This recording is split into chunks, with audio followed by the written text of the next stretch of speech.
Bon début de semaine à toutes et à tous, mesdames, messieurs. Bienvenue dans cette nouvelle session d'information du Journal de la Ville, dont voici les titres. Lancement ce lundi 13 mars par le ministre de l'EPST de la construction de 150 écoles dans l'ensemble du pays. La pose de la première pierre marquant les débuts des travaux s'est faite ce lundi à l'école Maman Antoinette de Maluku. Puis le gouverneur de la ville-province de Kinshasa, Gentini Ngobila, vient de nommer Félicien Kuluta Ntula comme ministre des Finances et de l'économie de Kinshasa en remplacement de Jean Goïvouzi qui vient de démissionner.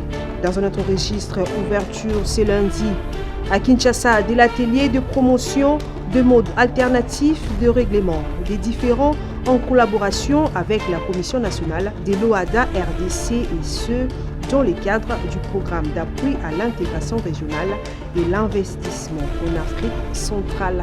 Voilà tout pour les titres. Encore une fois, bienvenue dans ce journal.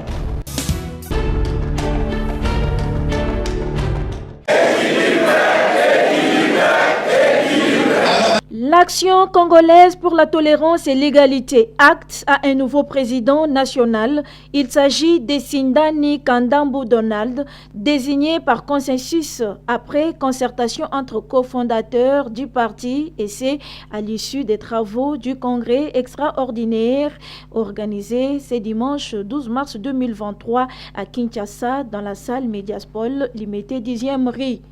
Sindani Kandambu remplace le président Michel Balabala décédé. Le procès verbal sur la reconnaissance de sa désignation a été lu par le secrétaire général du parti. Après concertation entre nous, cofondateurs du parti, et désigné par consensus président national du parti Action congolaise pour la tolérance et l'égalité. Monsieur Sindani. Juste après est venu le moment tant attendu, celui d'intronisation du nouveau président national par les vice-présidents du parti et les insignes du parti et la photo officielle du chef de l'État. Félix Antoine Tshisekedi Tshilombo a été donné au nouveau président pour le travail et c'est à la grande satisfaction des membres et cadres du parti.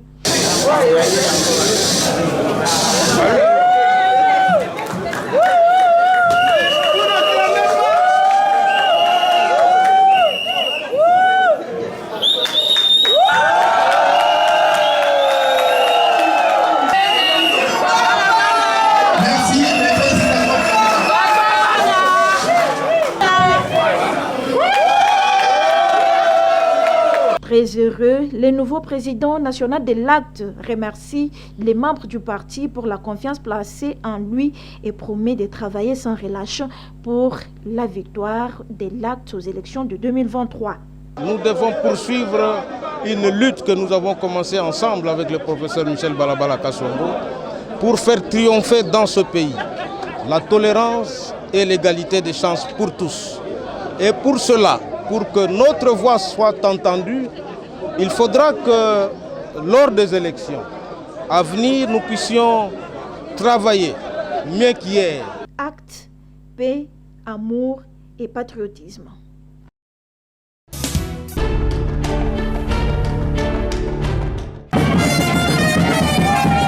Le quartier Koutou, dans la commune de Kimbanseke, a vibré au rythme de la commémoration des droits de la femme le samedi 11 mars 2023 avec le parti politique Convention pour la République et la démocratie, parti cher à l'honorable président de l'Assemblée nationale Christophe Mbosso Kodia. Germaine Kayeye, la dame de fer de Tiangou, a été conduite par la population de Kimbanseke dans un carnaval au rythme des fanfares. C'est dans cette ambiance que la présidente de la Ligue des femmes de Kimbanseke a fait son entrée triomphale dans la salle chez les copains où plusieurs mamans de cette commune avaient pris d'assaut. Présents à cette célébration dédiée à la femme, les cadres du CRD, entre autres Donatien Kouyituka, secrétaire général CRD, Monique Mbombo, présidente nationale de la Ligue des femmes CRD ainsi que les autorités politico-administratives. Des sketchs démontrant la marginalisation des femmes dans la société ont été exhibés. Pour la présidente de la Ligue des femmes de CRD, Kimbanseke, Germaine Kayeye, l'objectif de cette journée est d'expliquer aux mamans le sens de cette journée. Moi, de la femme, ils apprennent pour taper, ils apprennent moi, sinon, apprendre la conscience. Aïe, bah, ça, moi, c'est pour l'année. Il faut amener un peu de Katamboka. Il faut amener de Katamboka. Nous allons la passer à Kalaté, aux gens qui limitent la maternité, la cuisine. Les autres abbas, c'est pour monter de Katamboka. Tapez merci, mais bonne fête à toutes les femmes du monde entier. C'est ça, fête à monde entier. De leur côté, les cadres du CRD ont fait savoir aux femmes à tour de rôle qu'elles ont tout l'appui du CRD pour leur épanouissement. Nous avons une itinérance. On a sensibilisé les mamans pour la l'éveil politique pour envoyer son beau élément. Par l'autonomisation, c'est autonome. C'est nous quelque chose, dans la capacité de quelque chose. On a eu maman basimba en tant que maman oyo basalaka ya serve toye sikoyo mpona pesa bango appui ke na yambi bamama wana nyonso na ndenge moko ya malamu. Germaine Kayeye et son parti politique Convention pour la République et la démocratie invitent toutes les femmes à adhérer massivement au parti cher à l'honorable président de l'Assemblée nationale, Christophe Mbosso Kodia.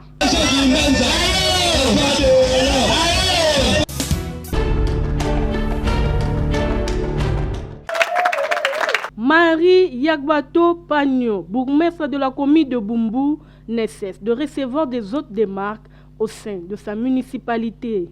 En marge de la commémoration de la journée des droits de la femme, la patronne de Bumbu a reçu la visite des mamans de l'environnement Founan, division urbain et développement rural, le vendredi 10 mars, venus célébrer ensemble la femme en leur manière en organisant un salongo spécial. Reçue par la numéro 1 de cette commune, Marie Yagbato Pagnon, ces femmes ont montré leur joie d'être au service des autres. Juste après leur entretien, Madame la bourgmestre, en tant que femme de terrain, a donné directement le coup d'envoi des travaux de nettoyage. Outils de travail en main, ces femmes ont nettoyé de fond en comble le bâtiment de la maison communale en commençant par les installations, en passant par les bureaux, puis l'enceinte de la parcelle. Une manière pour ces mamans de démontrer par les actes que la femme est un être fort et autonome. À la fin de Salongo, ces femmes ont félicité Madame la bourgmestre pour les efforts qu'elle ne cesse de fournir pour le développement de sa commune. Nous voudrions profiter de cette occasion pour saluer et féliciter Madame la bourgmestre de la commune de Bumbu et ses équipes, Monsieur le chef de bureau de l'environnement et ses équipes, tous les chefs de bureau de l'environnement et leurs équipes. De son côté, la patronne de Bumbu, Marie Yagbato Pagno, a remercié les mamans pour leur visite. Sincèrement, je suis très reconnaissante d'être avec vous aujourd'hui. Avec tout ce que vous avez fait aujourd'hui, grand merci et vraiment, franchement, merci beaucoup. Un lot des outils de travail destinés à la maison communale a été reçu par la numéro 1 de Bumbu pour le développement de cette commune.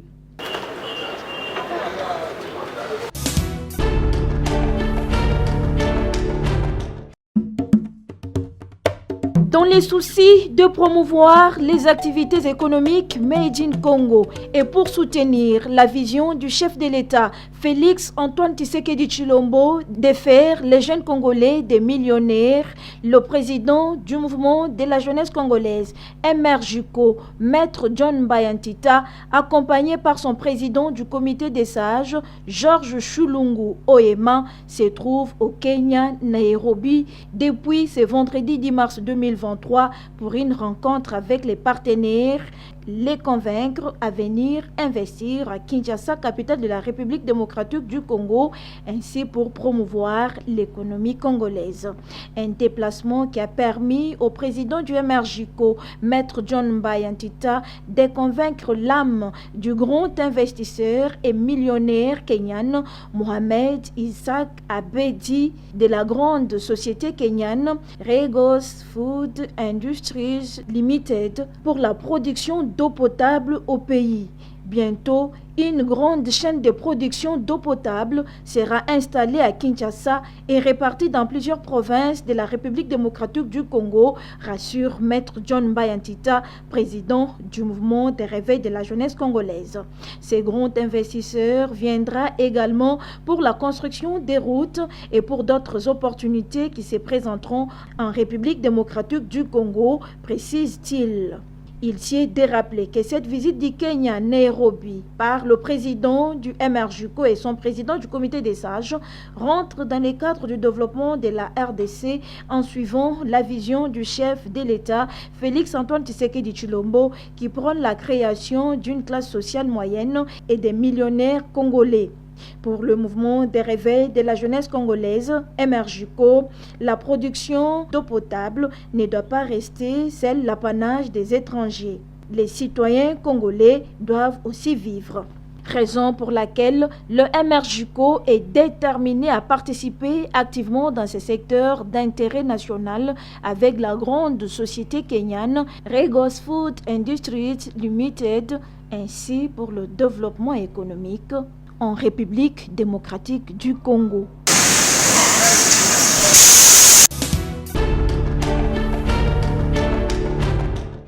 Le Premier ministre Jean-Michel Samalou Kondé a eu une séance de travail ce vendredi 10 mars 2023 à l'immeuble du gouvernement avec une forte délégation de tous les 15 pays membres du Conseil de sécurité des Nations Unies.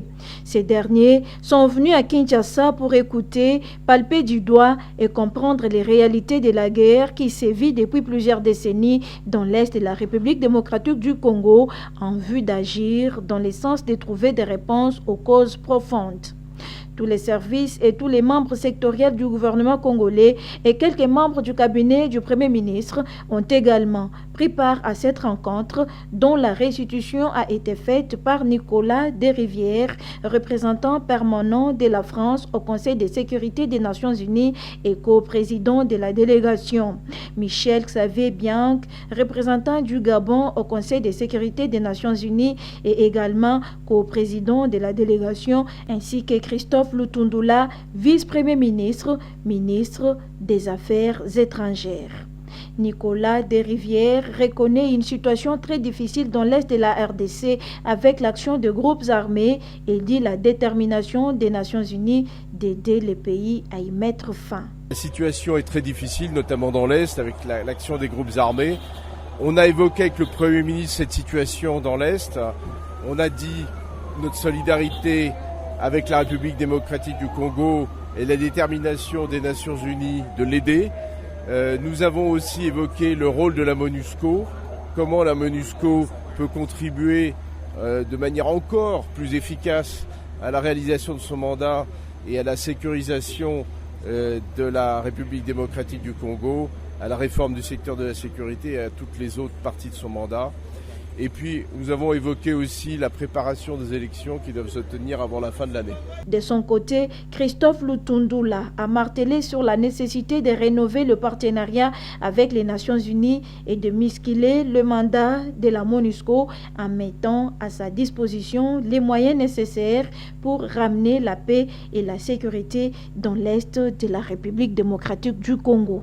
Les Nations Unies ont tout ce qu'il faut pour sanctionner comme ils l'ont fait dans le passé et comme ils le font aussi par rapport, par exemple, à la Russie dans la guerre en Ukraine.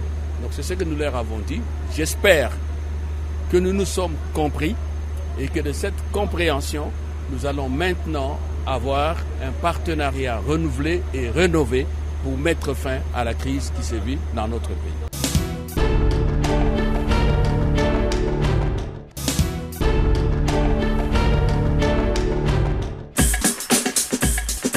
Madame, Messieurs, c'est tout pour aujourd'hui. Merci de nous avoir suivis.